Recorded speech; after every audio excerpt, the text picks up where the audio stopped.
Mga idol, mag-draft ko karon og kwarta no sa Cebu City.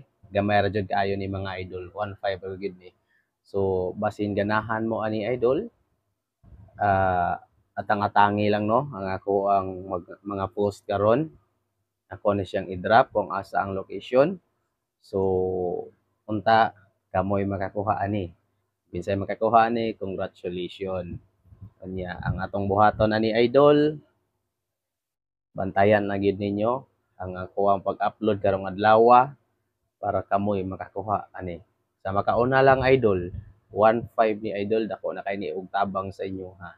Dako na kay ni og mapalit ninyo og sa inyong paliton nga groceries or bugas ba. Ingon ana ra na idol. So katang-atangin na lang idol kung asa ko nilapita, i-draft Cebu City ra ni idol. Draft na dili ni money hunting, draft ra ni sa makauna lang. Yeah, God bless idol og kuha na lang kanang ingat na lang sa katong mga layo ay nalagad to kay bas hindi na mo makaabot sa dool na lang. Ano na lang ha. Good luck.